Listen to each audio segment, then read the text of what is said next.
Telangana municipal ఎన్నికల్లో మరో సంచలనం. సంగారెడ్డిలో కాంగ్రెస్ నేత మాజీ ఎమ్మెల్యే జగ్గారెడ్డి పోలీసులపై అసభ్య భాష వాడిన ఘటనపై బీఆర్ఎస్ నేత జి దేవిశ్రీ ప్రసాద్ తీవ్రంగా ఖండించారు. సంబంధిత వ్యక్తిపై తక్షణం తగిన చర్యలు తీసుకోవాలని రాష్ట్ర ఎన్నికల సంఘాన్ని ఆయన కోరారు.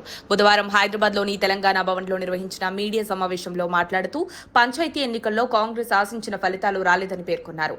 అదే కారణంగా మున్సిపల్ ఎన్నికల్లో అధిక సంఖ్యలో స్థానాలు సాధించేందుకు ముఖ్యమంత్రి రేవంత్ రెడ్డి అధికారాన్ని దుర్వినియోగం చేస్తున్నారని ఆరోపించారు.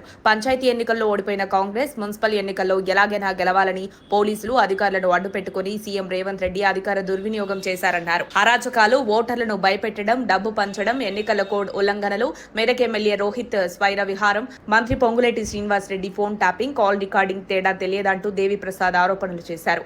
ముఖ్యమంత్రి రేవంత్ రెడ్డి పలు అవినీతి వ్యవహారాల ద్వారా అక్రమంగా సంపాదించిన నిధులను మున్సిపల్ ఎన్నికల్లో కాంగ్రెస్ అభ్యర్థుల విజయం కోసం వినియోగిస్తున్నారని ఆయన ఆరోపించారు. ఎన్నికల ప్రవర్తన నియమావళిని కాంగ్రెస్ నాయకులు ఉల్లంఘిస్తున్నప్పటికీ ఎన్నికల సంఘం మాత్రం నిర్లక్ష్యంగా వ్యవహరిస్తోందని విమర్శించారు. కాంగ్రెస్ కు చెందిన ఎమ్మెల్యేలు, మంత్రులు పోలింగ్ కేంద్రాలకు వెళ్లి ఓటర్లను ప్రభావితం చేసే ప్రయత్నాలు చేశారని పేర్కొన్నారు. మెదక్ ఎమ్మెల్యే రోహిత్ ఓటర్లపై ఒత్తిడి తెచ్చి భయాందోళనలకు గురి చేశారన్నారు. ఇన్ని తెలిసి అన్ని చూస్తున్న ఎన్నికల సంఘం ప్రేక్షక పాత్ర వహిస్తోందని, ఫిర్యాదులపై చర్యలు తీసుకోవాలని డిమాండ్ చేశారు. పోలీసులు అధికారులను అడ్డుపెట్టుకుని కాంగ్రెస్ మున్సిపల్ ఎన్నికల్లో అరాచకాలకు పాల్పడిందని దేవిప్రసాద్ విమర్శించారు. మరిన్ని అప్డేట్స్ కోసం మా కాయ్ టీవీని సబ్స్క్రైబ్ చేసుకోండి. మా వీడియో కనుక మీకు నచ్చినట్లయితే లైక్ చేయండి, షేర్ చేయండి.